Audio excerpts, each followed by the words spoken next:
Welcome to Mystery Manor Tales. I'm your host, Evelyn Whitaker. If you're joining us for the first time, we dive deep into classic whodunits, perfect for unwinding with a cup of tea or a late-night listen. Today, we're embarking on a brand new original story in the style of the Queen of Crime herself, Agatha Christie. This is Blood at the Larkspur Opera, a Hercule Poirot story, a locked-room mystery set in the glittering world of 1920s London opera. Settle in, dear listeners. This one's a long tale, clocking in at over 90 minutes of intrigue, twists, and that signature Poirot flair. Chapter 1. The Grand Premiere. The fog draped itself over 1920s London like a velvet curtain, softening the edges of the city's gaslit streets and lending an air of secrecy to the evening. It was October 1927, and the Larkspur Opera House stood as a beacon of opulence amidst the mist, its marble facade gleaming under the glow of wrought iron lanterns. Golden cherubs perched atop its columns, their frozen gazes watching over the throng of London's elite as they converged for the premiere of La Rosa Sangrante, The Bleeding Rose, a new opera by the enigmatic maestro Vittorio Rossi, whose compositions had swept through Europe like wildfire. The air buzzed with anticipation, a heady mix of perfume, champagne, and whispered gossip as the grand doors swung open to welcome society's finest. Inside, the foyer was a cathedral of decadence. Crystal chandeliers cast prisms of light across polished floors, and crimson velvet drapes framed arched windows that overlooked the fog-shrouded Strand. Ladies in beaded gowns glided like swans, their pearls and diamonds catching the light, while gentlemen in tailored tuxedos exchanged pleasantries over clinking flutes. The scent of tuberose and ambition hung heavy, for tonight was more than a performance. It was a battleground of egos, where reputations could soar or shatter with a single note. At the heart of this glittering tableau stood Madame Elena Voss, the prima donna whose voice was said to weave magic. At 42, Elena was a vision of timeless allure, her raven hair swept into an elegant chignon, pinned with a sapphire comb that matched the fire in her emerald eyes. Her gown, a cascade of ivory silk, clung to her like a second skin, its simplicity belying the fortune it cost. She moved with the grace of a panther, her smile both warm and imperious as she greeted admirers. "Madame Voss, you'll bring the house down," gushed a young viscountess, to which Elena replied with a low laugh. "My dear, I always do." Yet beneath her poise lay a flicker of unease. Elena's eyes darted to the shadows where her understudy, Lydia Harcourt, lingered like a wraith. Lydia, at 25, was a study in contrasts. Her blonde curls framed a face of porcelain delicacy, but her hazel eyes burned with a hunger that unsettled those who looked too long. Plucked from a provincial choir by Elena herself, Lydia was both protégé and rival, a fact not lost on the opera's inner circle. The two women had clashed during rehearsals, their voices rising in a duet of discord over the lead role. "She's too green," Elena had confided to Mr. Reginald Thorne, the theater's manager, earlier that week. "She lacks the soul to carry La Rosa." Lydia, overhearing, had flushed crimson but said nothing, her silence more dangerous than words. Reginald Thorne, a portly man in his 50s, hovered near the bar, his mustache twitching like a nervous metronome. His florid cheeks betrayed the strain of a man whose fortunes hung by a thread. The Larkspur was bleeding money, debts piled high from extravagant productions and dwindling ticket sales. La Rosa Sangrante was his last throw of the dice, a spectacle funded by loans and Elena's exorbitant contract. If the premiere failed, the theater would close, and Thorne's name would be mud in London's cultural circles. He adjusted his bow tie, muttering to himself about ticket stubs, when Elena swept past, her perfume lingering like a taunt. Nearby, Dr. Harlan Blackwood cut a striking figure, his tall frame clad in a black suit that accentuated his pallor. At 38, he was Elena's physician and, if gossip were to be believed, her lover. His blue eyes, sharp as surgical steel, followed her every move, though his expression remained unreadable. Blackwood had treated Elena for a mysterious vocal strain that plagued her during rehearsals, prescribing tonics that some whispered were more potent than necessary. "She's under immense pressure," he told Thorne when pressed, his voice smooth as glass. "My remedies are perfectly safe." Yet the empty vial found in Elena's dressing room that morning had raised eyebrows, though none dared confront him directly. Mr. Silas Crowe, the critic from the London Gazette, stood apart, his lean frame hunched over a notebook as he scribbled observations. His hawkish features and pince-nez glasses gave him the air of a vulture circling prey. Crowe had once lauded Elena as the voice of the century, but his recent columns dripped with venom, hinting at scandals in her past, an affair, a hidden child, financial ruin. "She's past her prime," he'd written last week, a barb that had left Elena white with fury. Tonight he watched her with a smirk, his pen poised to deliver either salvation or damnation. Jacques Lefebvre, the theater's stagehand, moved through the crowd like a shadow, his calloused hands betraying years of labor behind the scenes. A Frenchman in his late 40s, he had built the elaborate sets for La Rosa Sangrante, his craftsmanship unmatched, yet his dark eyes smoldered with resentment. Years ago, Elena had rebuffed his advances, calling him a mere laborer, unfit for her world. The slight had festered, and Lefebvre's muttered curses in French were no secret to the stage crew. Tonight he adjusted a chandelier's rigging, his gaze lingering on Elena with unsettling intensity. Maestro Vittorio Rossi, the opera's composer, paced the wings, his olive skin flushed with anxiety. At 35, Rossi was a rising star, his dark curls and brooding demeanor drawing sighs from the chorus girls. But his genius came with a temper, and Elena's demands to alter his score had sparked fiery rows. "She says the arias don't suit her range," he'd complained to Thorne, his Italian accent thick with indignation. "My music is perfect." Rumors swirled that Elena had uncovered a secret about the score, perhaps plagiarism from an old Italian folk tune, but Rossi dismissed such talk with a wave of his hand. Still, his pacing suggested a man with more to hide than a bruised ego. As the house bells chimed, signaling the performance's imminent start, the crowd filtered into the auditorium, their murmurs fading into a reverent hush. The orchestra tuned, a cascade of notes rising like a flock of birds.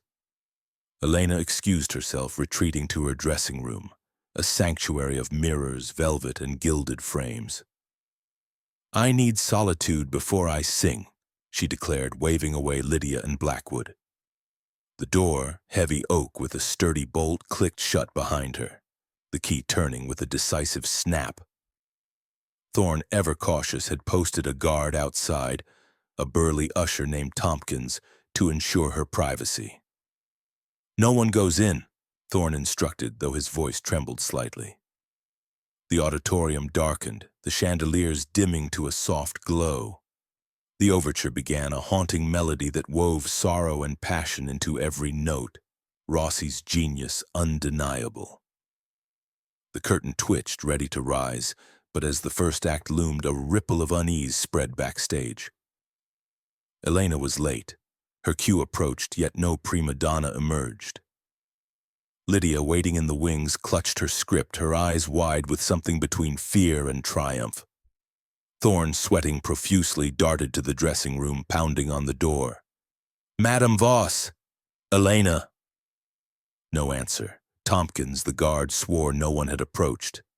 "Lock tight, sir," he said, his voice faltering. Thorne, desperate, called for a crowbar. The door gave way with a splintering groan, revealing a scene that froze the blood. Elena lay slumped over her vanity, her ivory gown stained crimson, a dagger. An ornate prop from the opera plunged into her heart. Blood pooled on the Persian rug, its pattern mimicking the rose of the opera's title. The room was sealed, the bolt drawn, the key inside, the windows barred and nailed shut from years past. No secret passages, no hidden exits. Yet murder had been committed. Hercule Poirot, the diminutive Belgian detective with an egg-shaped head and a mustache waxed to perfection, was in the audience that night, a guest of a theater patron. His gray cells, as he called them, stirred at the commotion. Rising from his velvet seat, he adjusted his bow tie and murmured to his companion, Captain Hastings, "Mon ami, this is no ordinary evening, an impossible crime at the opera. This shall test even Poirot's ingenuity." The curtain meant to rise on art now hung heavy over a stage of death. The Larkspur Opera House, so full of life moments ago, had become a tomb of secrets, its players bound by motives as tangled as the music itself. Chapter 2. Echoes of the scream. The scream that shattered the silence of the Larkspur Opera House was Lydia Harcourt's, a piercing note that rivaled the sopranos she so desperately wished to outshine. It echoed through the backstage corridors, halting the orchestra mid-phrase and sending a shiver through the audience. Lydia stood in the doorway of Elena Voss's dressing room, her hands pressed to her mouth, her hazel eyes wide with horror. The oak door, splintered from Reginald Thorne's desperate crowbar, hung askew, revealing the grim tableau within. Elena, the radiant prima donna, lay slumped over her vanity, her ivory gown now a canvas of crimson. The dagger, a prop from La Rosa Sangrante, its hilt encrusted with faux rubies, protruded from her chest, the blood pooling beneath her like spilled wine on the Persian rug. The air was thick with the cloying scent of tuberose perfume and the metallic tang of death, a combination that turned even the stoutest stomachs. Reginald Thorne, his face ashen beneath his twitching mustache, stumbled back, clutching the doorframe for support.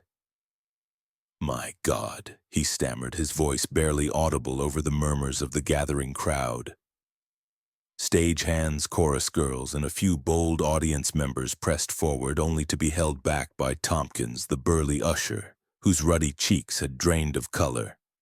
"Stay back!" he barked, though his trembling hands betrayed his shock. The guard swore he had stood sentinel the entire time, the door locked and untouched since Elena entered. "No one went in, sir, I swear it," he repeated, his eyes darting nervously. Hercule Poirot arrived moments later, his polished shoes clicking on the polished floor, his egg-shaped head tilted in curiosity. Captain Hastings trailed behind, muttering about the dashed bad luck of their evening out. Poirot's green eyes, sharp as cut glass, surveyed the scene with a calm that belied the chaos. "Mon Dieu," he murmured, adjusting his bow tie. "A locked room, a murder most foul, and the curtain barely risen. This, Hastings, is a puzzle worthy of Poirot's little gray cells." Inspector Japp of Scotland Yard was summoned, arriving with a huff and a scowl, his overcoat flapping as he pushed through the crowd. A stocky man with a bulldog's demeanor, Japp was no stranger to Poirot's methods, though he grumbled at their theatricality. "Suicide, most likely," he declared, peering at the body. "Woman locks herself in, does herself in with a stage prop. Simple enough." Poirot's mustache twitched, a silent rebuke. "Non, mon ami," he said softly, stepping into the dressing room. "Regarde. The angle of the dagger, it enters from above at an incline impossible for self-infliction.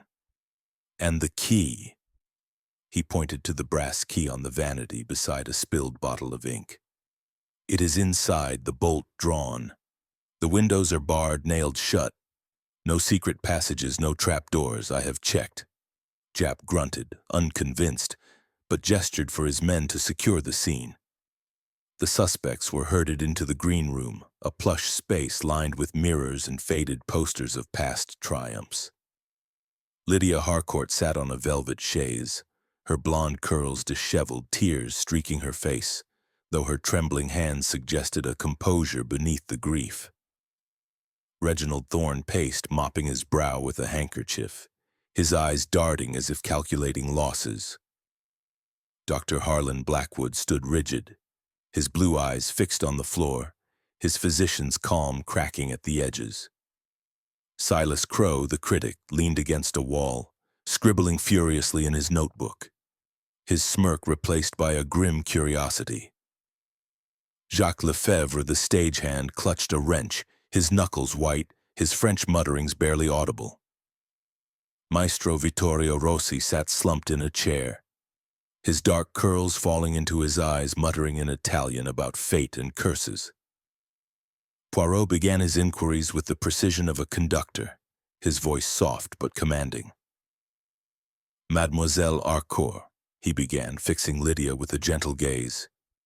"You were the first to see the body.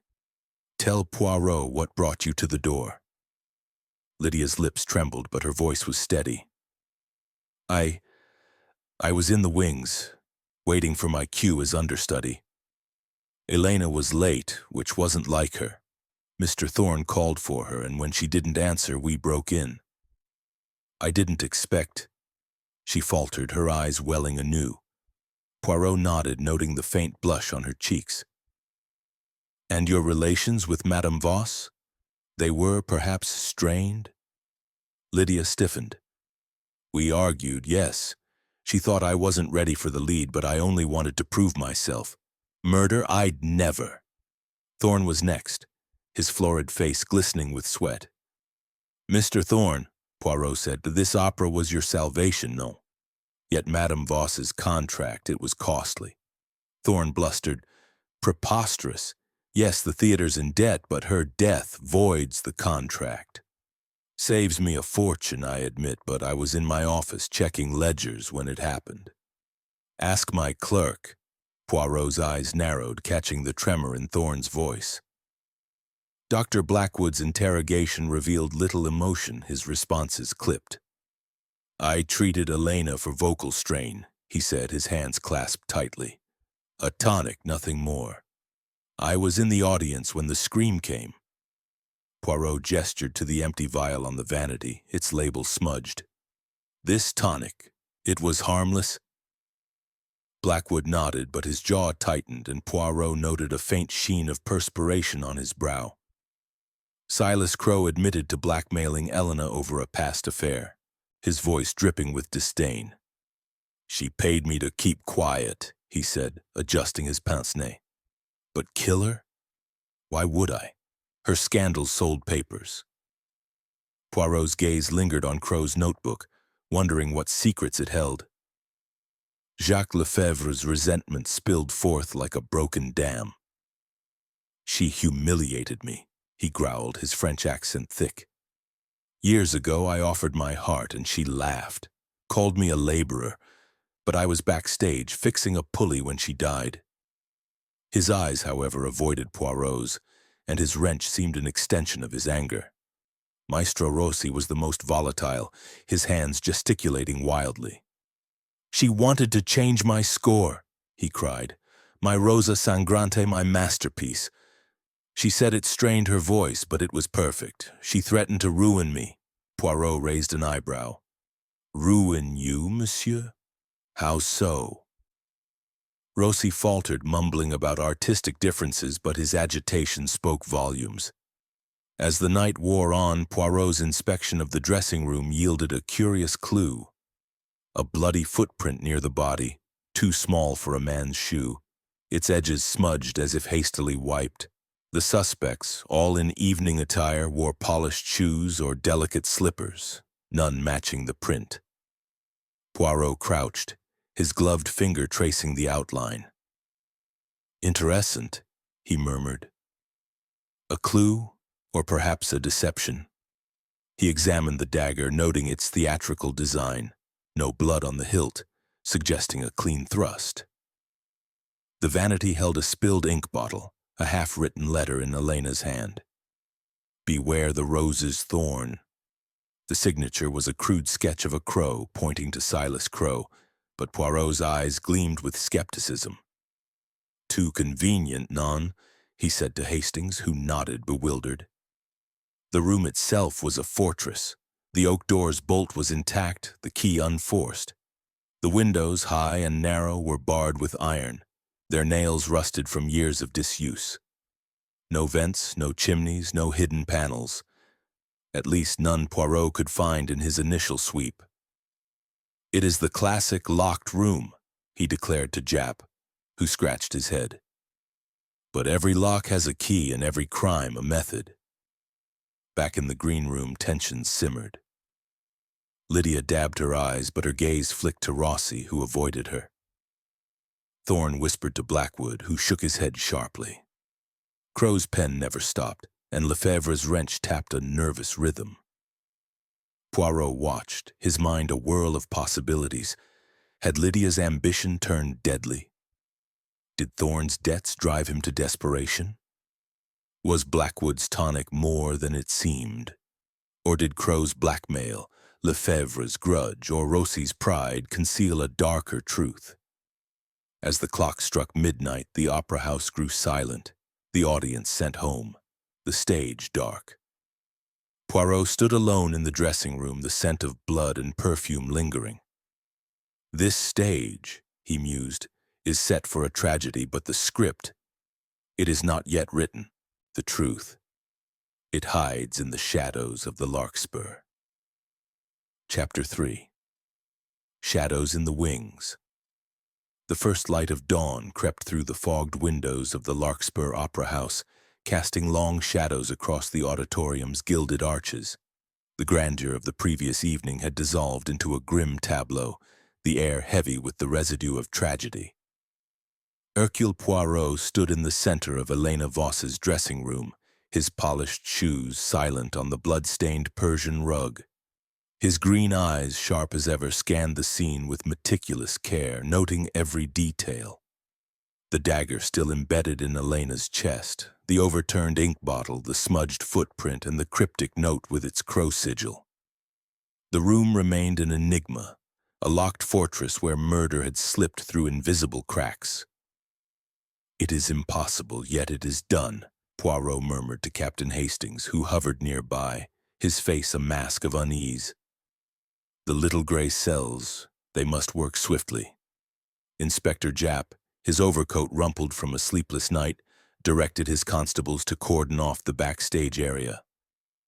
The suspects, confined to the green room, were restless, their alibis and motives swirling in Poirot's mind like notes in Rossi's overture. The Belgian detective turned to Japp, his voice calm but insistent. "Mon ami, this is no suicide, nor a simple crime of passion. The locked room, it is the heart of the puzzle. No one entered, no one left, yet Madame Voss is dead. We must uncover the how before we name the who." Poirot's examination began with the door, its oak surface scarred from Thorne's crowbar. The bolt, heavy and rusted, was drawn from the inside, the brass key lying on the vanity as if Elena herself had locked it. He tested the mechanism, sliding it back and forth with a gloved hand. "Solid, untampered," he noted. The windows, high and narrow, were sealed with iron bars, their nails embedded deep in the sills, untouched for decades. The walls, lined with velvet paper, showed no signs of hidden panels, though Poirot tapped methodically, listening for hollows.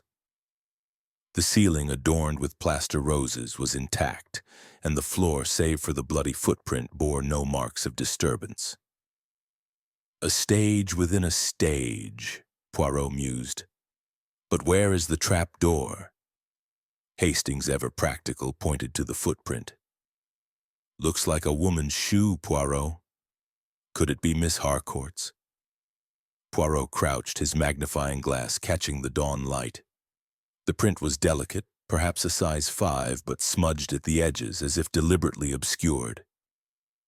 "It is suggestive, Hastings, but too convenient. A clue left for us to find, perhaps?" He rose, his gaze lingering on the dagger, its blade clean except for the blood at its base. "And this weapon, a prop yet lethal. Curious, non?" Japp, impatient, called for the suspects to be questioned again. Poirot led the way to the green room where the air was thick with tension. Lydia Harcourt sat with her hands folded, her tear-streaked face now composed, though her hazel eyes flickered with unease.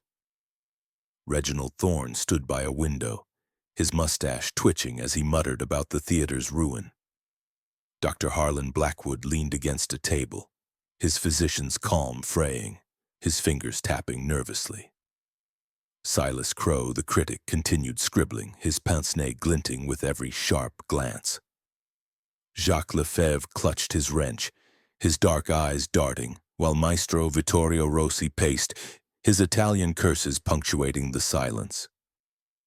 Poirot began with Lydia, his tone gentle but probing. "Mademoiselle, you say you were in the understudy room rehearsing, yet you were first to the door. Tell Poirot what drew you so quickly." Lydia's lips parted, then closed. "I heard the commotion," she said finally. "Mr. Thorne was shouting and I ran to help. I was with the chorus girls. They'll vouch for me."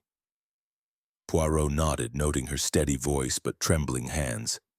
"And this argument with Madame Voss about the role, it was heated, oui?" Lydia flushed.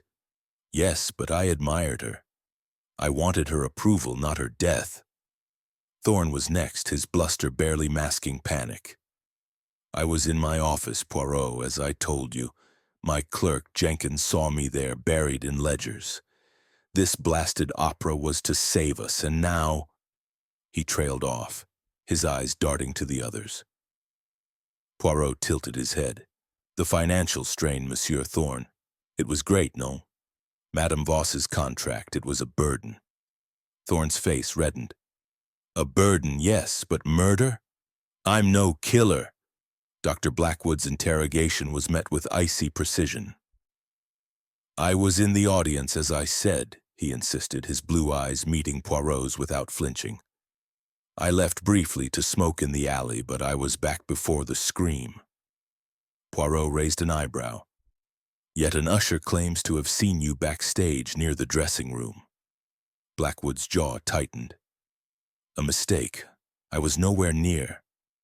Poirot gestured to the vial on the vanity, now in Japp's evidence bag. "This tonic, it was yours. What was in it?" Blackwood's voice was flat. "A mild sedative for her nerves, perfectly safe." Silas Crowe's smirk returned as Poirot turned to him. "That note with the crow, it points to you, Monsieur Crowe," Poirot said, holding up the inked paper. Crowe shrugged. "A prank, nothing more. I teased Elena about her past, but I didn't kill her. My pen is my weapon, detective." Poirot's eyes narrowed. "And yet, your blackmail, it gave you power over her. Power can be dangerous, no?" Jacques Lefebvre's resentment flared when questioned. "I was fixing a set piece in the wings," he growled. "The crew saw me. That woman, she scorned me, yes, but I wouldn't dirty my hands with her blood." Poirot noted a dagger in Lefebvre's toolkit, identical to the murder weapon, but clean. "One is missing, monsieur," Poirot said softly. Lefebvre's eyes widened. "Stolen! I swear it!" Maestro Rossi's passion erupted. "She butchered my score!" he cried, his hands slashing the air. "But I didn't kill her. My art is my life, not murder." Poirot leaned forward. "Yet she threatened you, oui?" "With what?" Rossi faltered, his gaze dropping. "She claimed my melody was stolen. An old folk tune. Lies." But his voice cracked, and Poirot's mustache twitched with interest. A new clue emerged as Poirot returned to the dressing room. Hidden beneath the vanity caught in a crack was a pearl earring, not Elena's, whose sapphire studs remained in place. Poirot held it to the light, its luster hinting at wealth. "Whose is this, I wonder?" he mused.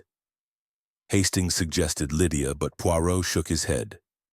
"Her earrings are simple gold. This is finer. A clue or another misdirection?" The investigation deepened with Elena's journal, found in a locked drawer. Its pages revealed her fears. Rosie's score hides a secret, stolen notes, a scandal. Another entry accused Crow of digging into her past, hinting at a child she'd hidden. A third mentioned Blackwood's tonics, noting drowsiness after taking them. Poirot's eyes gleamed. Each suspect, they weave a web, but which thread leads to the truth? A twist emerged when a chorus girl, trembling, approached Jap. "I saw something," she whispered. Dr. Blackwood backstage near the dressing room just before the overture, he had a key in his hand. Blackwood, overhearing, paled. "Nonsense, I was in the audience." But the girl held firm and Poirot's gaze sharpened. As the morning wore on, another discovery. A smudge of lipstick on a glass in the dressing room, a shade of coral not matching Elena's crimson. A visitor, perhaps? Poirot wondered aloud. The footprint, the earring, the lipstick, the note, all pointed in different directions, yet the locked room mocked them. "It is a symphony of deception," Poirot said to Hastings, "but every symphony has a conductor." The suspects, now openly distrustful, eyed each other warily. Lydia whispered to Thorne, who shook his head. Crow's pen scratched louder, and Lefebvre's wrench tapped a restless beat. Rossi, silent now, stared at the floor, his earlier fire extinguished. Poirot watched, his mind tracing patterns invisible to others. "The truth," he said softly, "it hides not in the clues but in the hearts of those who leave them." Chapter 4. The Phantom Melody, the Larkspur. Opera House, bathed in the pale light of a London morning in October 1927, stood silent, its grandeur muted by the specter of murder. Hercule Poirot paced the stage, his polished shoes clicking against the polished boards, his green eyes scanning the auditorium as if the empty seats held secrets. The dressing room, now a shrine to Elena Voss's death, remained sealed, its locked door and barred windows a taunting riddle. The bloody footprint, the pearl earring, the coral lipstick smudge, and the cryptic note signed with a crow. All swirled in Poirot's mind, each clue a note in a discordant melody. "It is a symphony, Hastings," he said to his companion, who stood fidgeting near the proscenium. "But the tune, it is not yet clear. We must find the key." Inspector Japp, his patience fraying, had ordered a thorough search of the backstage area, his constables combing through props and costumes. The suspects, still confined to the green room, were growing restless, their alibis cracking under scrutiny. Poirot, undeterred by the chaos, returned to the dressing room, his magnifying glass glinting as he examined the scene anew. The dagger, a prop from La Rosa Sangrante, was clean save for the blood at its base, suggesting a single, precise thrust. The footprint, size 5 and smudged, hinted at a woman's shoe, yet none of the female suspects, Lydia Harcourt included, wore slippers matching its tread. The pearl earring, nestled in a crack beneath the vanity, was too fine for a chorus girl, too elegant for Lydia's modest gold studs. The lipstick on the glass, coral where Elena favored crimson, suggested a visitor, but the locked room defied such a possibility. Poirot's attention turned to the note. "Beware the rose's thorn," signed with a crude crow. It pointed too neatly to Silas Crow, the critic, whose blackmail had already cast him in shadow. "Too obvious, non?" Poirot murmured to Hastings. "A red herring, perhaps, to distract from the true killer." He tapped the vanity where Elena's journal lay open, its pages revealing her fears of Rossi's plagiarism, Crow's extortion, and Blackwood's questionable tonics. Each entry deepened the web of motives, but the method of the crime remained elusive. Back in the green room, Poirot resumed his interrogations, his voice soft but piercing. Lydia Harcourt, her blonde curls now pinned tightly, met his gaze with defiance. "Mademoiselle," Poirot began, "this footprint, it is small, like your own. Yet you say you did not enter the room until the door was broken." Lydia's hands clenched. "I was in the understudy room, as I told you. My slippers are gold, not the tread you found. Check them. Poirot nodded, noting her quick defense. And this earring, it is not yours? He held up the pearl, catching the light. Lydia shook her head, her hazel eyes narrowing. Too costly for me. Elena's, perhaps. Reginald Thorne, his florid face slick with sweat, protested his innocence with renewed vigor. I was in my office, Poirot. Jenkins will swear to it. Yes, Elena's contract was a burden, but I needed her alive to save the theater. Poirot tilted his head. Yet her death, it cancels the debt, nah? A convenient solution. Thorne sputtered, his mustache quivering. You're barking up the wrong tree, man. Dr. Harlan Blackwood's composure was fraying, his blue eyes darting as Poirot questioned him about the chorus girl's claim. She's mistaken, he insisted. I was in the audience, not backstage. As for the tonic, it was a mild sedative. Test it.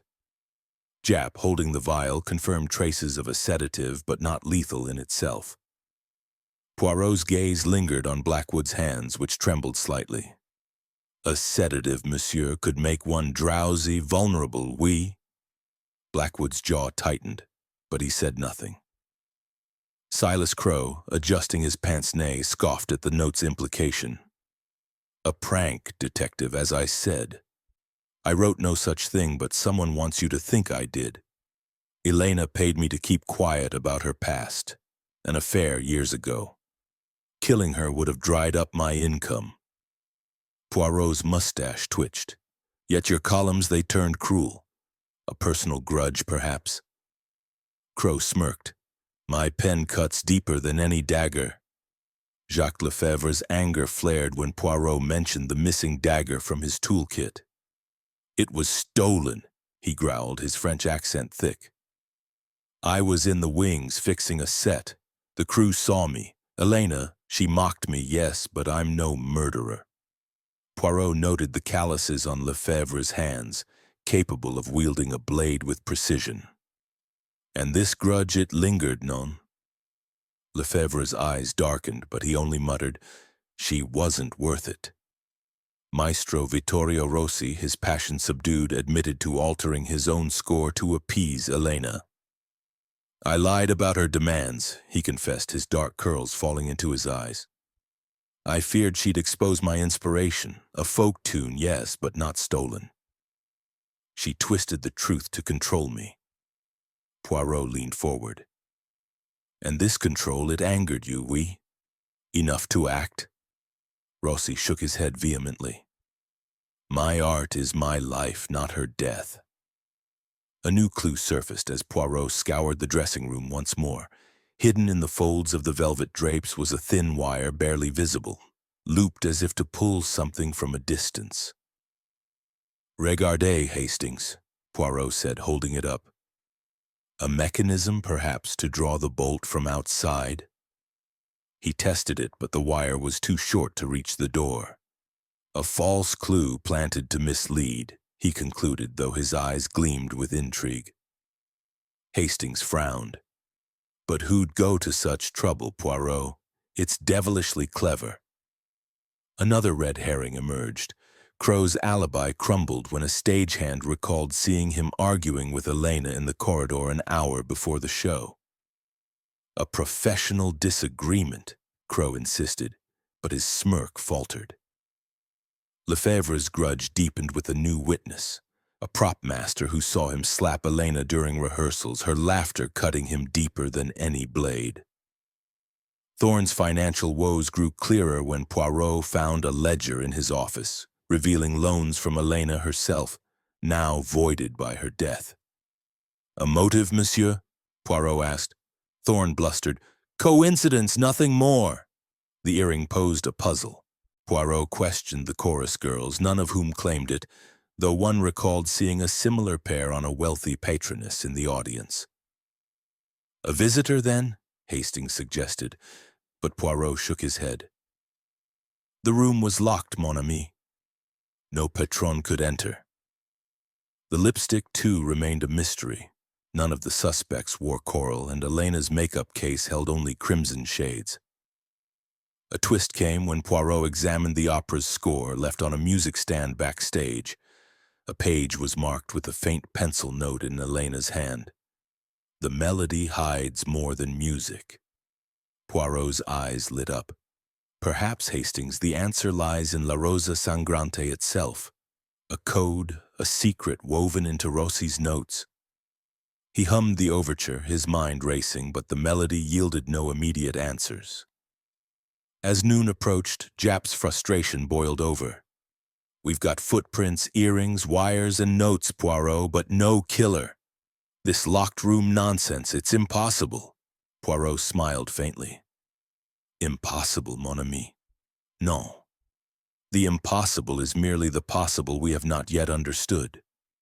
The clues, they point everywhere and nowhere, but the truth, it is close." In the green room, the suspect's nerves frayed further. Lydia whispered to a chorus girl, her eyes darting to Blackwood, who stared at the floor. Thorne and Crow exchanged heated words while Lefebvre's wrench tapped a relentless rhythm. Rossi, now silent, clutched his score as if it were a lifeline. Poirot watched, his little gray cells weaving connections. "The phantom of this opera," he said softly, "is not a ghost, but a mind that plays a deadly tune." Chapter 5. Whispers from the Balcony. The Larkspur Opera House, its opulence dimmed by the pall of murder, stood as a silent witness to the unfolding drama. By midday on October 21st, 1927, the fog outside had thickened, cloaking London in a shroud that mirrored the mystery within. Hercule Poirot stood on the stage, his green eyes glinting under the house lights. His mind a whirl of clues. The bloody footprint, the pearl earring, the coral lipstick, the cryptic note with its crow sigil, and the tantalizing wire that led nowhere. Each was a thread in a tapestry of deception, but the pattern remained elusive. "The crime, Hastings," Poirot said to his companion, who fidgeted near a velvet curtain. "It is like an opera itself, full of drama, misdirection, and hidden truths. We must listen for the crescendo." Inspector Japp, his patience worn thin, barked orders to his constables, who were now searching the upper balconies for overlooked evidence. The suspects, still confined to the green room, were a powder keg of nerves, their alibis fraying under Poirot's relentless scrutiny. The locked room, its bolt drawn, key inside, windows barred, continued to mock them, an impossible puzzle with a body at its center. Elena Voss's death, staged with the precision of a theatrical climax, demanded answers, and Poirot was determined to deliver. Returning to the dressing room, Poirot examined the scene with fresh eyes. The dagger, a prop from La Rosa Sangrante, remained embedded in Elena's chest, its clean hilt suggesting a practiced hand. The footprint, size 5 and smudged, hinted at a woman, yet Lydia Harcourt's gold slippers showed no blood. The pearl earring, too fine for a chorus girl, lay in an evidence bag, its owner still unknown. The coral lipstick on the glass was a nagging anomaly. Elena's crimson shade dominated her makeup case. The note, "Beware the rose's thorn," signed with a crow, pointed to Silas Crow, but its blatancy screamed red herring. The wire found in the drapes was a false clue, too short to manipulate the bolt. Poirot's mustache twitched. "The killer, they play games with us, Hastings, but Poirot, he does not lose at games." In the green room, the suspect's tensions boiled over. Lydia Harcourt, her blonde curls pinned tightly, sat with her hands clasped, her hazel eyes darting between defiance and fear. Reginald Thorne, his florid face glistening, paced like a caged animal, muttering about the theater's ruin. Dr. Harlan Blackwood stood rigid, his blue eyes cold, though a tremor in his hands betrayed his calm. Silas Crow, scribbling in his notebook, wore a smirk that faltered under Poirot's gaze. Jacques Lefebvre gripped his wrench, his French curses barely audible. while Maestro Vittorio Rossi clutched his score, his earlier fire replaced by a haunted silence. Poirot's interrogations took a sharper edge. "Mademoiselle Harcourt," he began, "your alibi with the chorus girls. It holds, but your presence at the door was swift, and this footprint, it matches your size." Lydia's voice was steady but strained. "I told you I was rehearsing. My slippers are clean. Check them.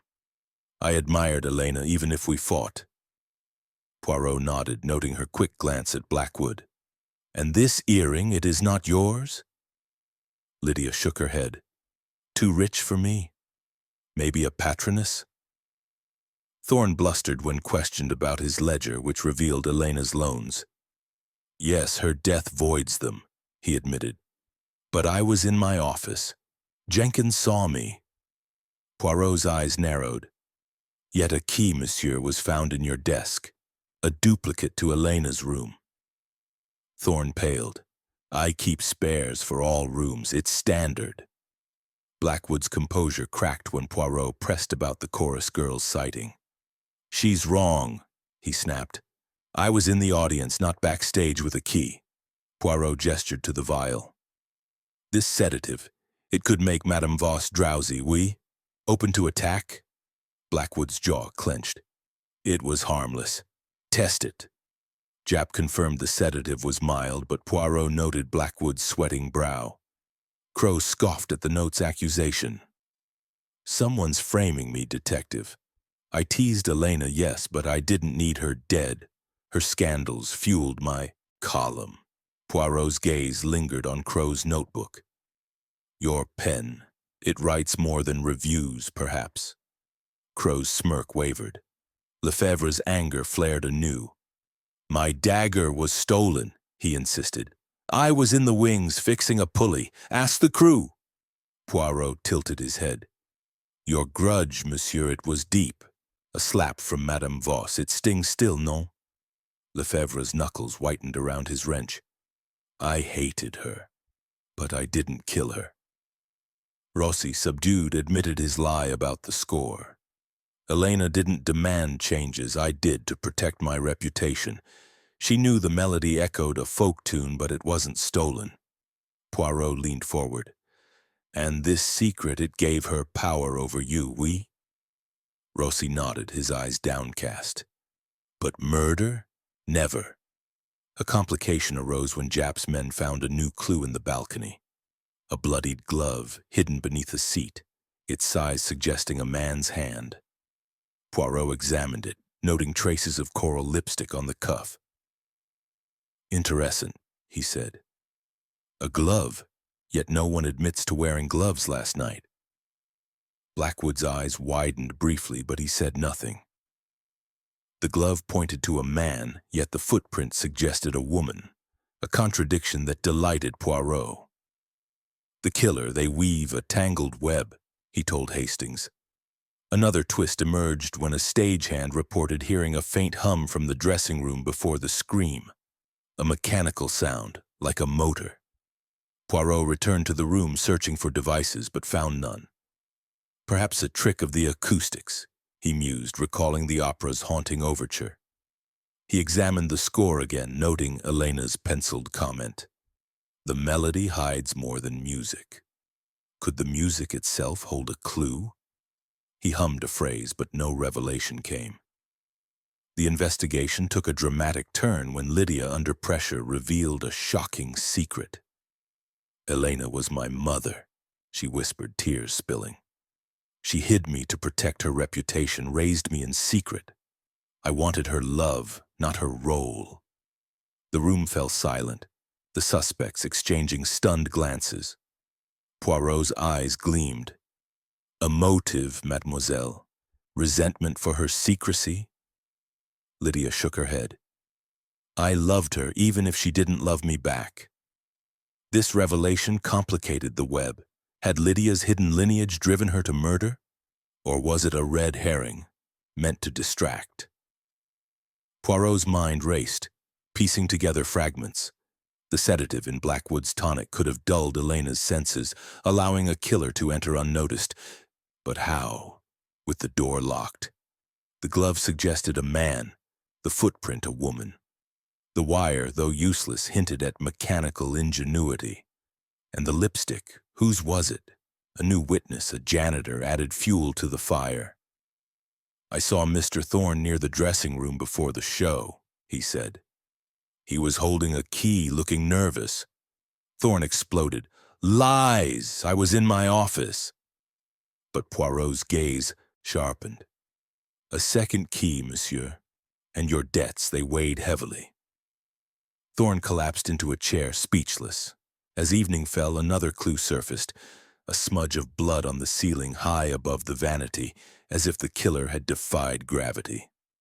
"Impossible!" Japp exclaimed, but Poirot smiled faintly.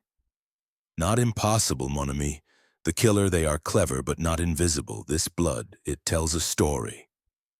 The suspects, now openly hostile, traded accusations. Lydia pointed at Blackwood, claiming he'd been too close to Elena. Blackwood accused Crow of forging the note. Crow sneered at Lefebvre's temper, while Lefebvre glared at Rossi, who clutched his score like a shield. Thorne, cornered, muttered about conspiracies. Poirot watched, his little gray cells humming. "The truth," he said to Hastings, "it whispers from the balcony, but we must climb to hear it." Chapter 6. The Revelation. The Larkspur Opera House, steeped in the gloom of an October evening in 1927, seemed to hold its breath as the investigation into Elena Voss's murder reached a fever pitch. The fog outside pressed against the windows, mirroring the haze of deception within. Hercule Poirot stood in the auditorium, his egg-shaped head tilted, his green eyes gleaming under the dim chandeliers.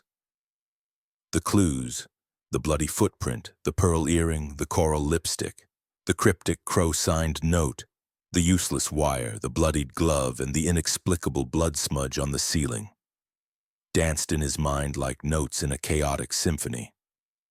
"The truth, Hastings," he said to his companion, who stood nervously by the orchestra pit. "It is close, but it hides behind a curtain of lies. We must pull it back." Inspector Japp, his face etched with frustration, had ordered his constables to research the backstage, hoping for a breakthrough. The suspects, confined to the green room, were a tangle of frayed nerves and veiled accusations. The locked room, with its bolted door, interior key, and barred windows, remained an enigma, a stage where an impossible crime had played out. Elena's body, now removed for autopsy, left behind a void filled with questions. Poirot, undeterred, returned to the dressing room, his magnifying glass catching the fading light. "The method, it is the key," he murmured. "Without it, the motives are but shadows." The dagger, a prop from La Rosa Sangrante, had been sent for analysis, but its clean hilt suggested a calculated thrust. The footprint, size 5 and smudged, pointed to a woman, yet Lydia Harcourt's slippers were clean. The pearl earring, too fine for the chorus, remained unclaimed. The coral lipstick on the glass clashed with Elena's crimson shade, hinting at an intruder who could not have entered. The note, "Beware the rose's thorn," signed with a crow, implicated Silas Crow, but its obviousness screamed misdirection. The wire, too short to manipulate the bolt, was a planted distraction. The bloodied glove found in the balcony bore traces of coral lipstick, suggesting a man's involvement. And the ceiling blood smudge defied logic, as if the killer had floated. Poirot's mustache twitched. "A puzzle, Hastings, but every piece fits if we see the whole." In the green room, the suspects were at breaking point.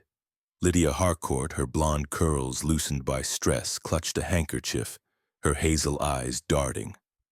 Reginald Thorne, his mustache quivering, mopped his brow, muttering about ruin. Dr. Harlan Blackwood stood rigid, his blue eyes cold but flickering with unease. Silas Crow scribbled in his notebook, his pince-nez glinting with every sharp glance. Jacques Lefebvre gripped his wrench, his French curses louder now, while Maestro Vittorio Rossi sat hunched, his score clutched like a talisman. Poirot began with a new intensity, his voice soft but commanding. "Mademoiselle Harcourt," he said, "your revelation, that Madame Voss was your mother, it changes much. Resentment, perhaps, for her secrecy." Lydia's tears fell, but her voice was firm. "I loved her, Monsieur Poirot. I wanted her pride, not her death. I was in the understudy room. Ask the chorus." Poirot nodded, noting her glance at Blackwood. "And this lipstick, coral, it is not yours?" Lydia shook her head. "I wear none. It's not Elena's either." Thorne, cornered about the duplicate key, blustered. "It's for emergencies. All managers keep spares." Poirot's eyes narrowed. "Yet you were seen near the dressing room, monsieur, with a key. And your debts, Elena's loans now voided by her death." Thorne collapsed into a chair. "I swear I was in my office." Blackwood's calm cracked when Poirot pressed about the glove. "I wore no gloves," he snapped. "The chorus girl lied about seeing me backstage. My tonic was safe. Jap tested it." Poirot tilted his head. "A sedative, monsieur, could dull the senses, oui? Leaving Madame Voss vulnerable." Blackwood's hands trembled, but he held Poirot's gaze. Crow scoffed at the note's implication. "Someone's framing me, detective. I admitted the blackmail. Elena paid me to keep quiet about her past, but kill her. My column thrives on her scandals." Poirot's gaze lingered on Crow's notebook. "And this note, it mimics your style, no?" Crow's smirk faded. "A clever imitation, nothing more." Lefebvre's temper flared. "My dagger was stolen," he insisted. "I was fixing sets. The crew saw me. Elena's scorn hurt, but I'm no killer." Poirot noted his clenched fists. "Your anger, monsieur, it is a motive, oui?" Lefebvre's eyes darkened. "She wasn't worth my freedom." Rossi, his passion spent, whispered, "Elena knew my melody echoed a folk tune. She threatened to call it plagiarism, but it was inspiration. I didn't kill her." Poirot leaned forward. "Yet her power over you, it stung, no?" Rossi nodded, his eyes haunted. Breakthrough came when Poirot re-examined the dressing room. Hidden in the vanities drawer was a tiny vial, not Blackwood's, containing traces of a rare poison, aconite, fast-acting but undetectable in small doses. "Mon Dieu," Poirot said, holding it up. "This was not the sedative, this was death." Jap's tests confirmed the poison in Elena's system, not from Blackwood's tonic. The dagger, it seemed, was a post-mortem ruse to mask the true cause. Another twist emerged. A stagehand recalled hearing a faint click from the dressing room minutes before the scream, like a latch or mechanism. Poirot scoured the room, finding a hidden vent, barely an inch wide behind a mirror. "Too small for a person," he mused, "but perhaps for a weapon." He hypothesized a dart, laced with aconite, fired through the vent, but no dart was found. A theory, Hastings, but not yet the truth. The glove, bloodied and lipsticked, pointed to Blackwood, whose coat pocket held a matching one, clean but suspiciously placed. "Framed!" Blackwood cried, but Poirot's eyes gleamed. "Or careless, monsieur." The ceiling blood smudge suggested a flung droplet, perhaps from a struggle. But the locked room defied explanation. A new witness, a balcony usher, claimed to have seen Lydia near the dressing room corridor, not the understudy room, just before the overture.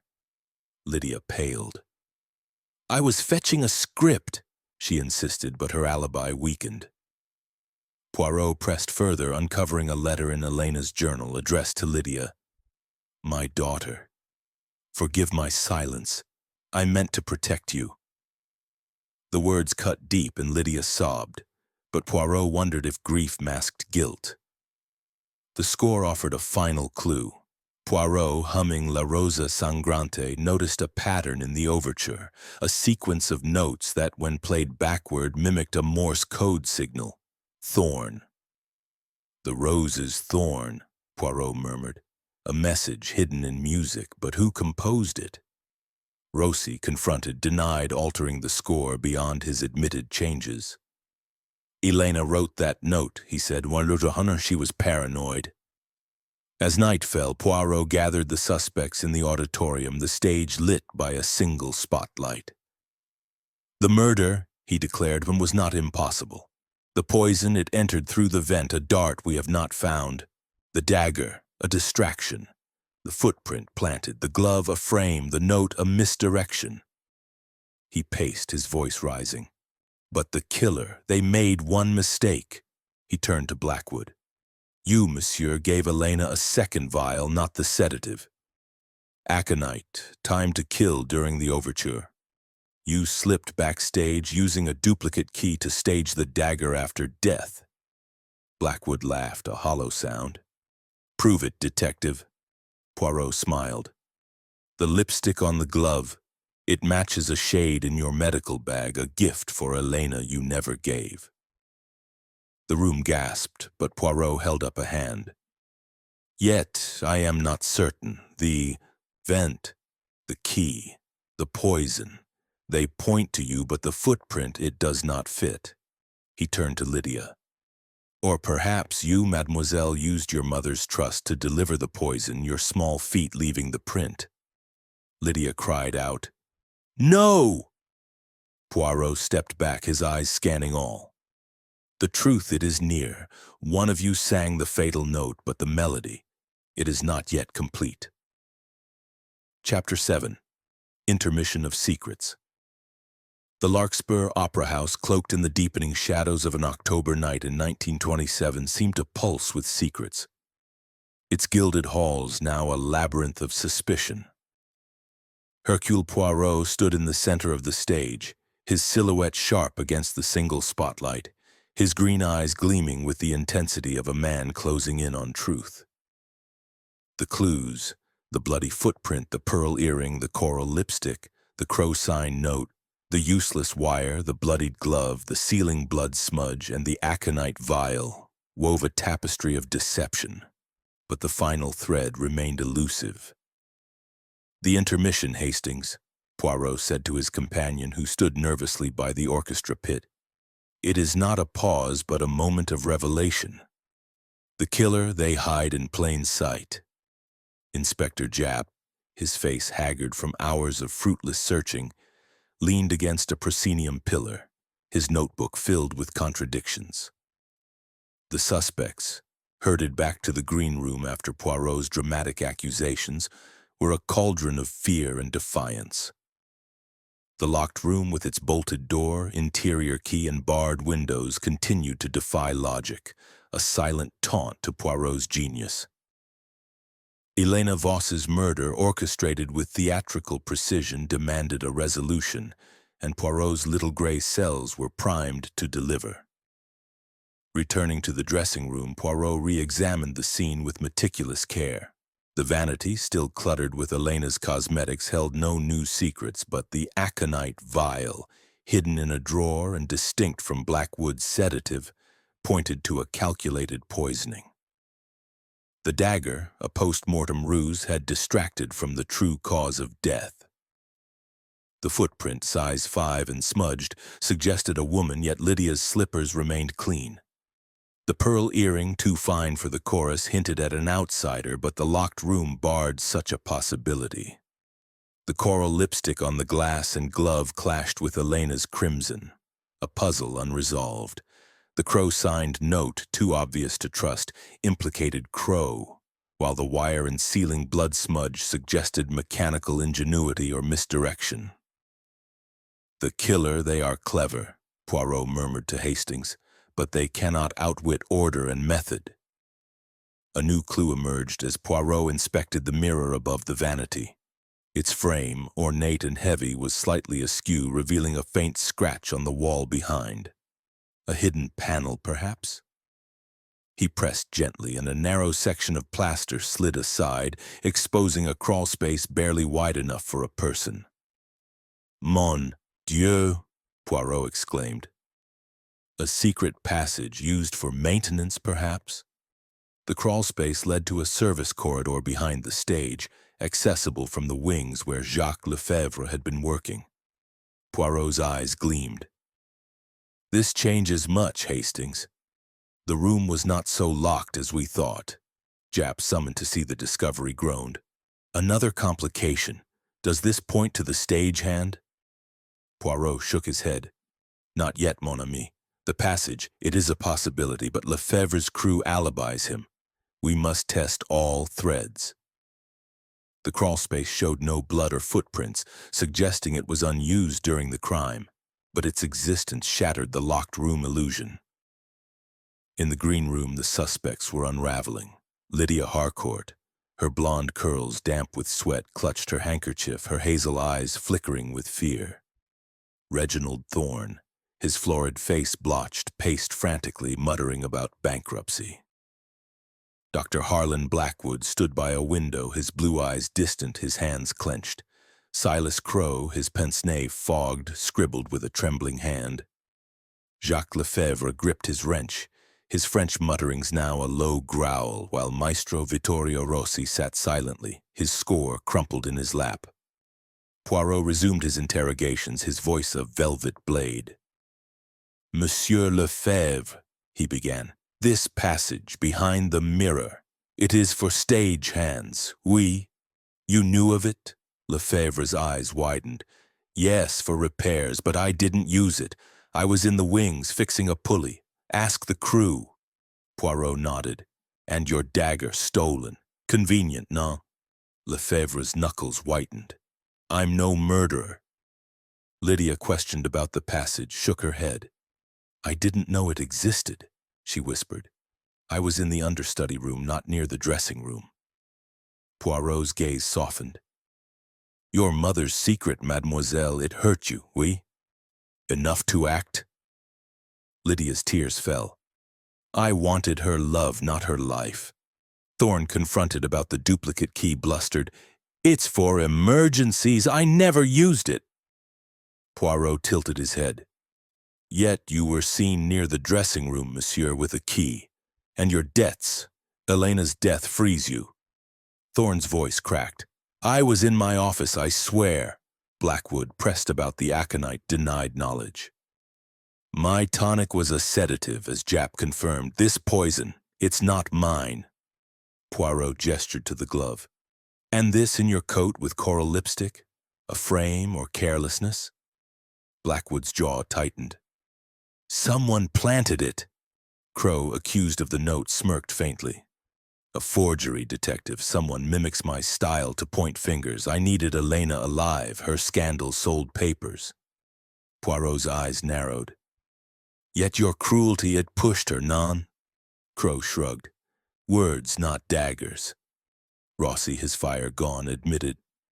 "Elena's threat to call my work plagiarism. It was a lie to control me, but I didn't kill her." Poirot leaned forward. "Your score, monsieur, it hides a message, Thorne." "You wrote it?" Rossi shook his head. "Elena scribbled that, not me." A twist emerged when a chorus girl, trembling, approached Poirot. "I saw something else," she whispered. "Mr. Crowe arguing with Elena before the show in her dressing room. He left, but the door was unlocked for a moment." Crowe paled. "A lie. I was in the foyer writing." But the girl's certainty shook his alibi.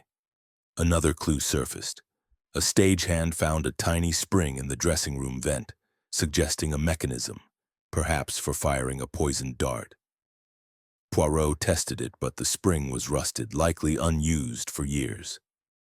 "Another red herring," he sighed. "But it tells us the killer knows the theater's secrets." The ceiling blood smudge, upon closer inspection, revealed a pattern, a splatter, as if flicked upward. "A struggle?" Hastings suggested. Poirot shook his head. "Or a deliberate act to confuse. The killer, they staged their crime like a play." A deeper complication arose when Japp uncovered a letter in Thorne's office, written by Elena. "I know your secret, Reginald. The funds you took, return them or I tell all." Thorne, confronted, collapsed, sobbing. She found out I borrowed from the theater's accounts. I meant to repay it. Her death, it wasn't me. Poirot's eyes gleamed. Embezzlement, monsieur, a powerful motive. Lydia's revelation deepened when a second letter surfaced, addressed to her. My daughter, I meant to tell you, forgive my silence. The words cut through the room and Lydia broke down, but Poirot wondered if her grief masked cunning. You knew mademoiselle before tonight? Lydia nodded. She told me last week. I was angry, but I didn't kill her. As midnight loomed, Poirot gathered the suspects on the stage, the spotlight casting long shadows. The murder, he declared, was no locked room mystery. The passage behind the mirror, it allowed entry unseen. The aconite delivered by a dart through the vent killed before the dagger was staged. The footprint planted, the glove a frame, the note a distraction. He paced, his voice rising. But the killer, they left one clue too many. He turned to Thorne. You, monsieur, embezzled funds. Elena's death silenced her accusations. Thorne gasped, but Poirot pivoted to Blackwood. Or you, doctor, with your aconite masking it as a sedative. Blackwood laughed bitterly. No proof. Poirot faced Lydia. Or you, mademoiselle, driven by a daughter's pain. He stepped back, his eyes scanning all. The truth, it is here, in the intermission of secrets. One of you played the final note, but Poirot, he hears it. Chapter 8. The Encore of Deception. The Larkspur Opera House, shrouded in the heavy fog of a late October night in 1927, seemed to hum with the weight of its own secrets. The faux auditorium, once alive with the anticipation of La Rosa Sangrante's premiere, now stood as a somber stage for Hercule Poirot's relentless pursuit of truth. The Belgian detective, his egg-shaped head tilted and his green eyes gleaming under the flickering stage lights, paced the boards with a quiet intensity. The clues, the bloody footprint, the pearl earring, the coral lipstick, the crow-signed note, the useless wire, the bloodied glove, the ceiling blood smudge, the aconite vial, and the hidden passage behind the mirror, formed a cacophony of misdirection. Yet Poirot sensed the melody of truth was near. The encore, Hastings, he said to his companion, who stood nervously clutching his hat. It is not for applause, but for revelation. The killer, they take their final bow. Inspector Japp, his face lined with exhaustion, leaned against a gilded pillar, his notebook overflowing with contradictory testimonies. The suspects, corralled in the green room, were a volatile mix of fear, defiance, and accusation, their alibis unraveling like a poorly stitched costume. The locked room, with its bolted door, interior key, and barred windows, had been pierced by the discovery of the hidden passage. Yet the method of Elena Voss's murder remained elusive. The aconite poison, not the dagger, had killed her. The prop, a theatrical ruse to mask the truth. Poirot, his mustache twitching, returned to the dressing room, his mind a whirl of possibilities. The stage is set, mon ami, he told Hastings, but the script, it is written by a cunning hand. The dressing room, now a shrine to Elena's final moments, held its secrets tightly. The vanity cluttered with cosmetics bore the smudged footprint size 5, suggesting a woman, though Lydia Harcourt's gold slippers remained untainted. The pearl earring, too fine for the chorus, hinted at an outsider, yet the passage complicated the narrative. The coral lipstick on the glass and glove clashed with Elena's crimson shade, pointing to an unseen presence. The crow-signed note, "Beware the rose's thorn," implicated Silas Crow, but its blatancy screamed deception. The wire, too short for the bolt, was a red herring, as was the rusted spring in the vent.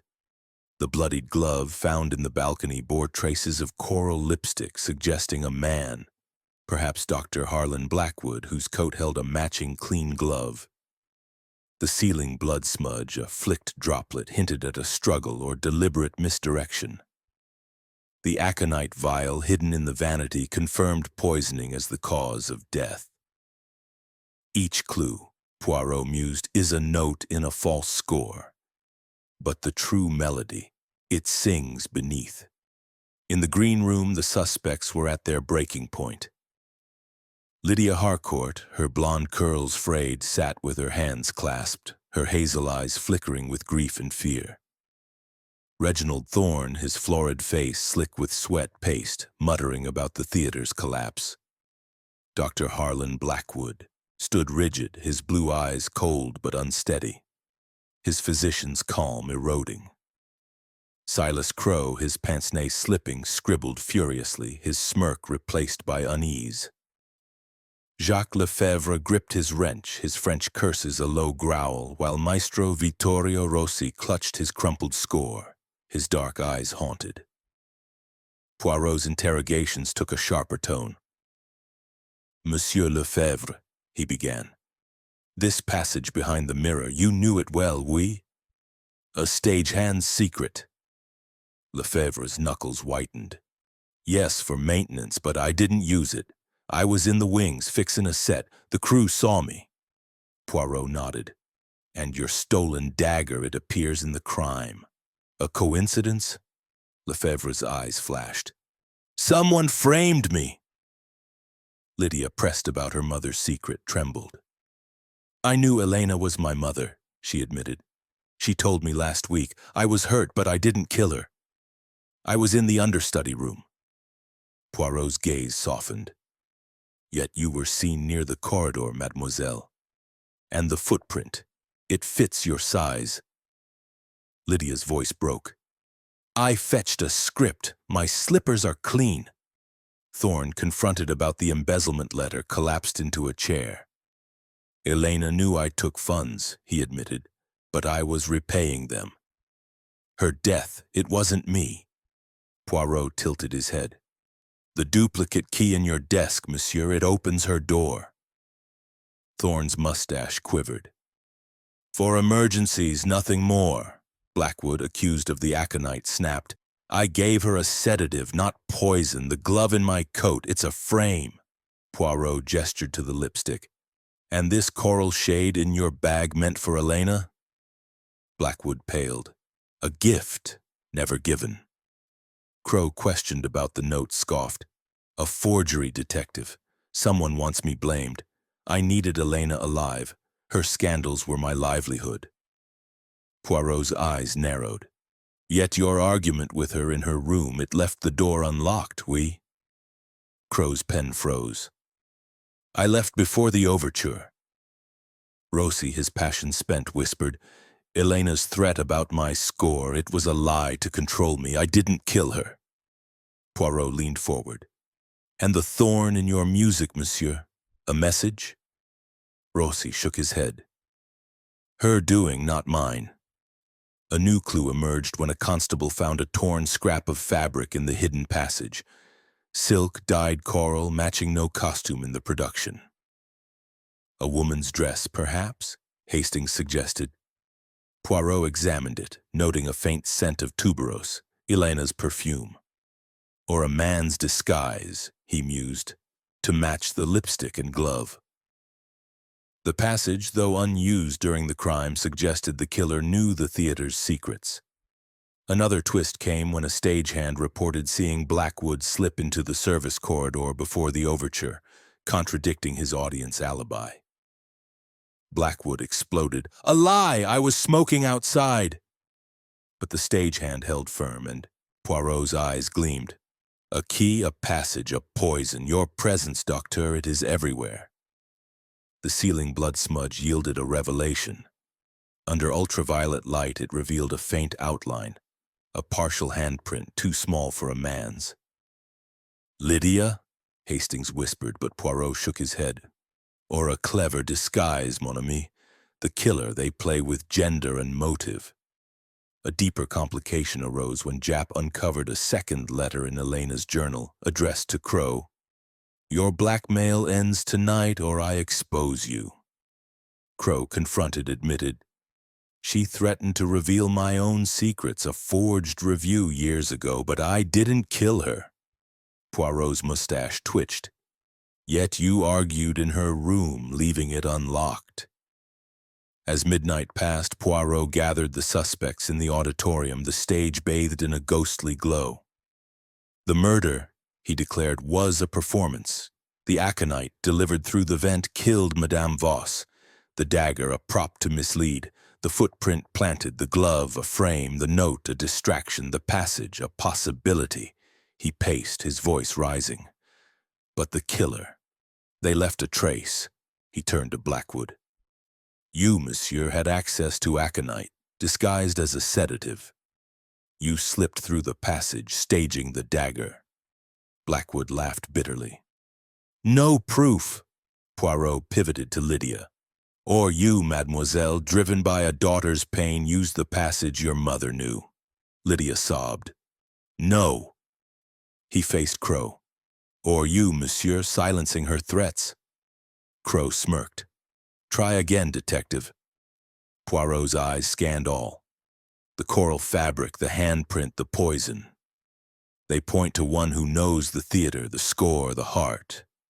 The encore. It reveals the truth. Chapter 9.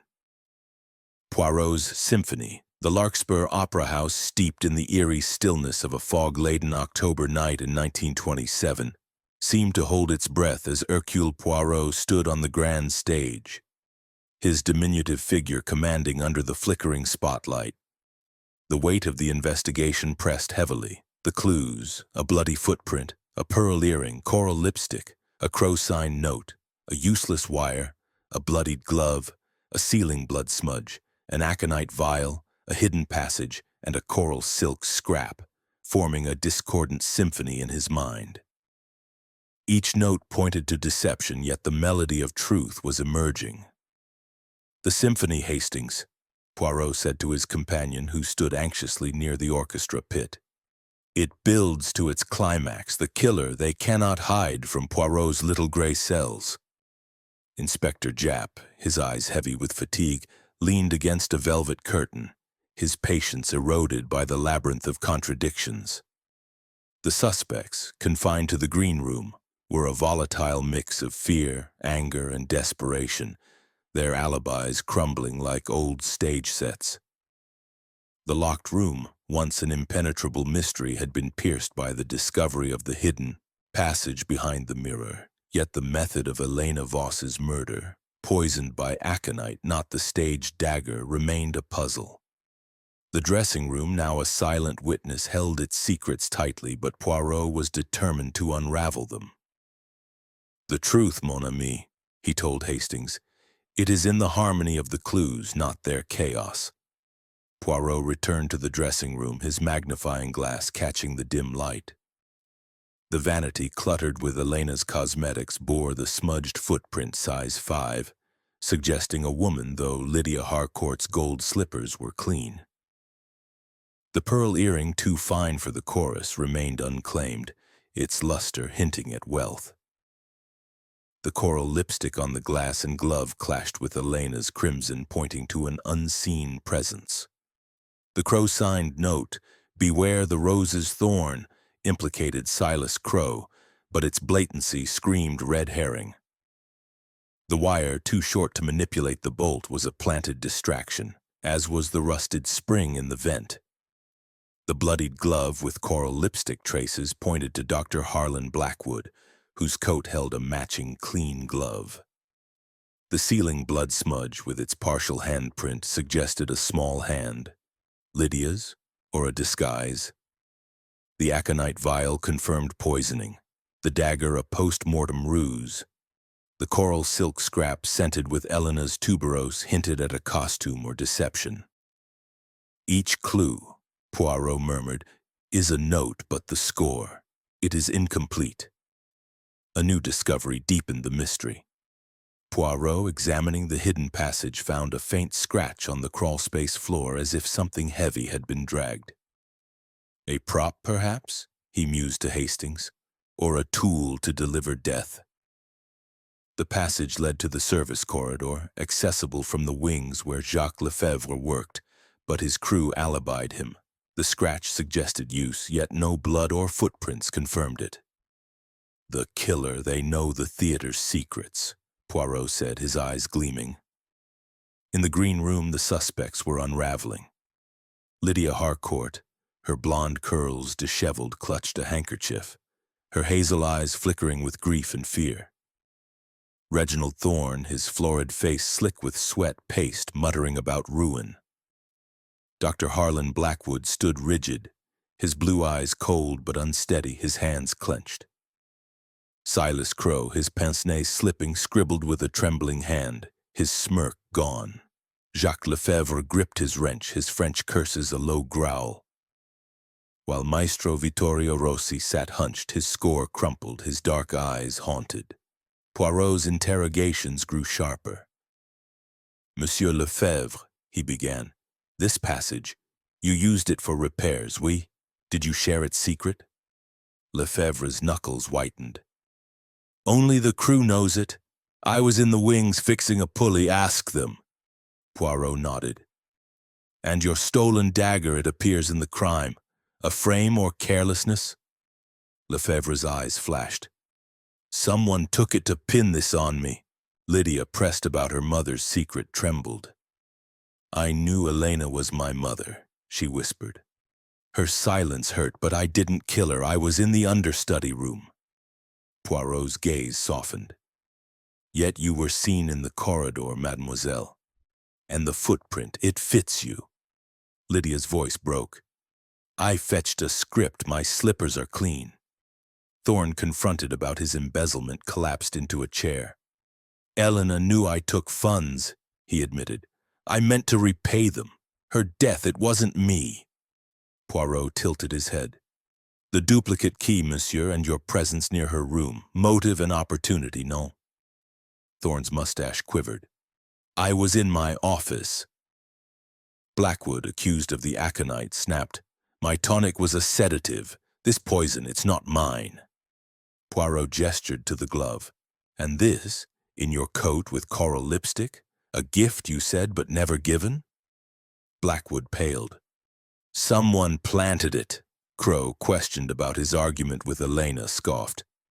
"She threatened to expose my forged review, but I didn't kill her. I was in the foyer writing." Poirot's eyes narrowed.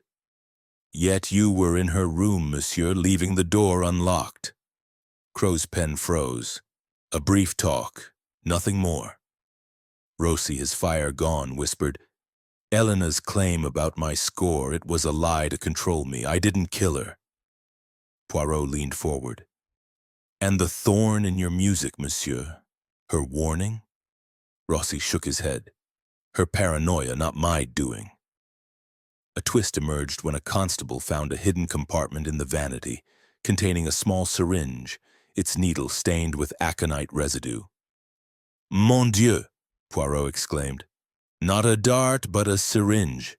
Delivered how?" The vent, too small for a person, could have allowed a precise injection, perhaps by a device. Poirot tested the idea, but the vent's angle was awkward.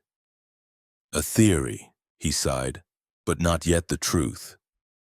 Another complication arose when a stagehand recalled hearing a faint whisper from the dressing room before the scream, like a voice mimicking Elena's. "Ventriloquism?" Hastings suggested, but Poirot shook his head. "Or a recording, perhaps, to lure her to the vent." No such device was found, but the idea lingered. The ceiling handprint, under closer scrutiny, revealed a smudge of coral lipstick, linking it to the glove and silk scrap. A woman or a man in disguise, Poirot mused. The silk's tuberose scent suggested Elena's presence, but it could have been stolen. "The killer, they weave a costume of lies," he told Hastings. A deeper revelation came when Japp uncovered a third letter in Elena's journal, addressed to Blackwood. "Your affair ends, Harlan, or I tell the world of your quackery." Blackwood, confronted, paled. "She ended our liaison, yes, but I didn't kill her." Poirot's eyes gleamed. Your tonics, monsieur, were they all so safe? Blackwood's silence spoke volumes.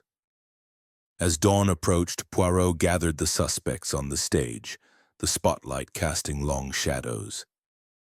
The murder, he declared, was a symphony of deception.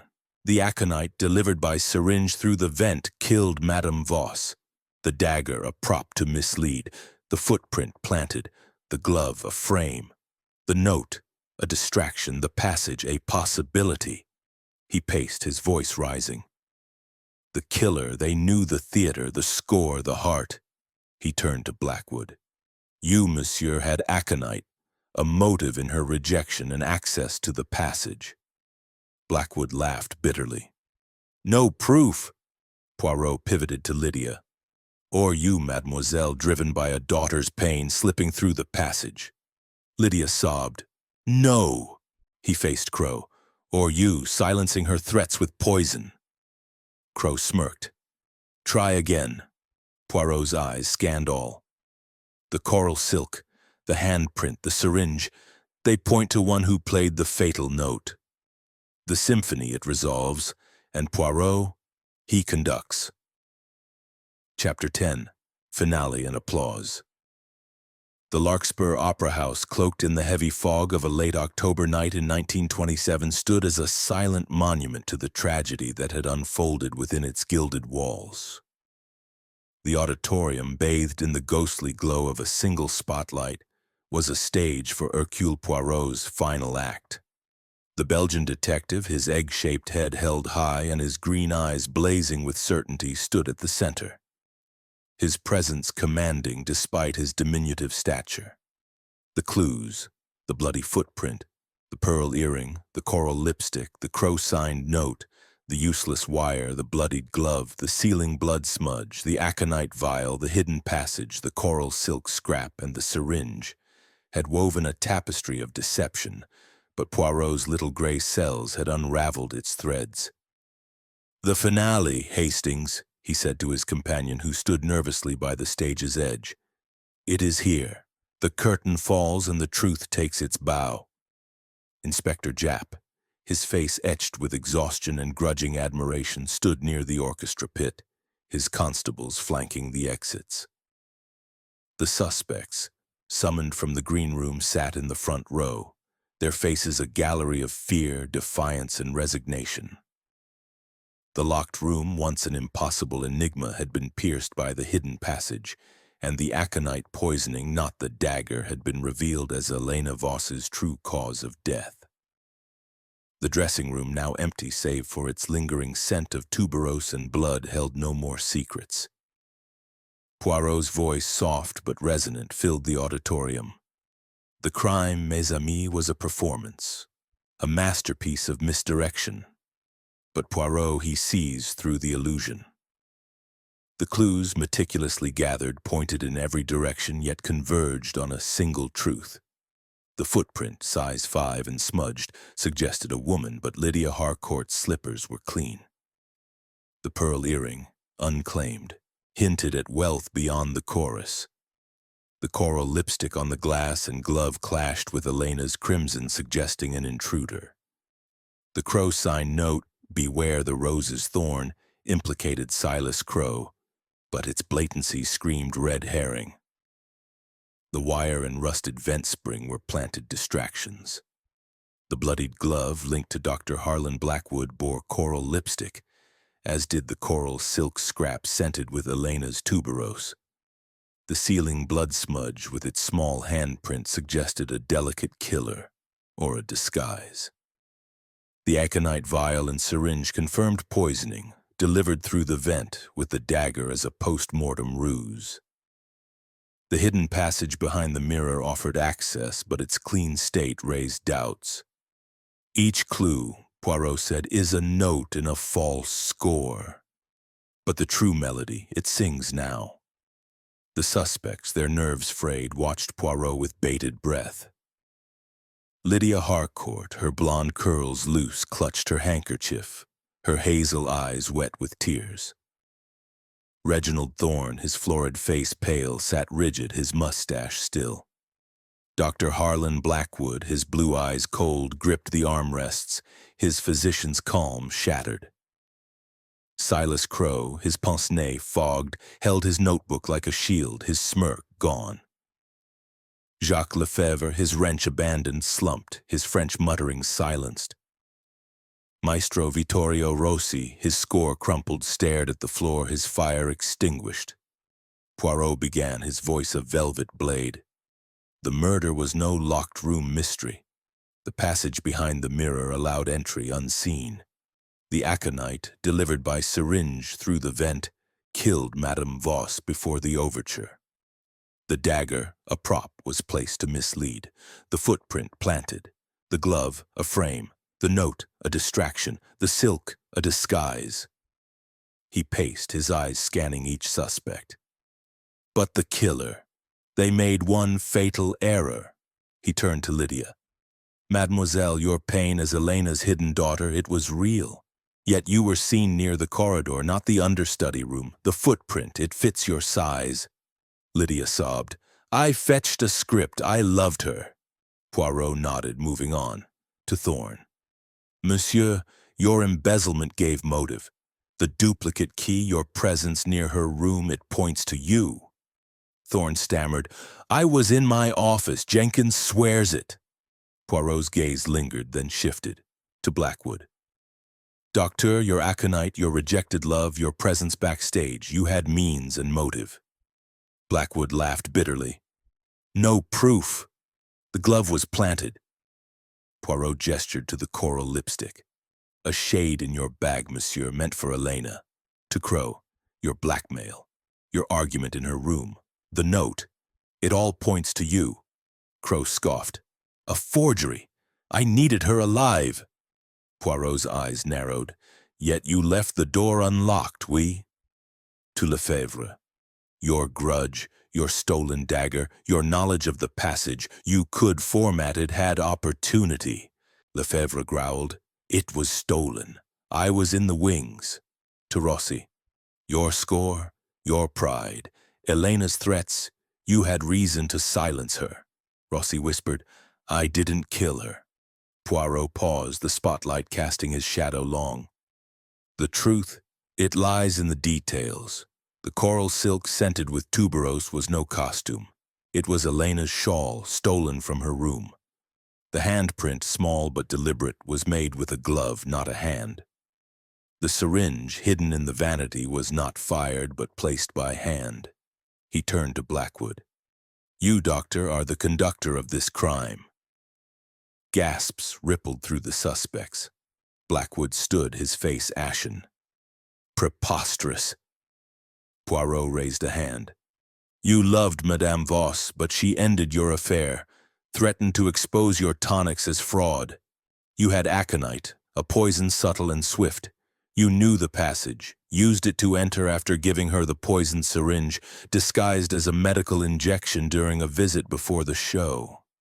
You wore her shawl smeared with coral lipstick from your bag to plant the glove and footprint framing Lydia. The note you forged to point to Crowe, the blood smudge you flicked upward to confuse. Blackwood's eyes widened. You have no evidence. Poirot smiled. The syringe, monsieur, bears your fingerprints hidden in haste. The coral lipstick found in your medical bag matches the glove and silk. The passage you knew from treating stagehands. You entered, staged the dagger, and exited, locking the door with the duplicate key you stole from Thorne. Blackwood lunged forward, but Japp's constables seized him. I did it for my honor, he spat. She would have ruined me. Under pressure, he confessed, he'd injected Elena with aconite during a pre-show visit, claiming it was a new tonic.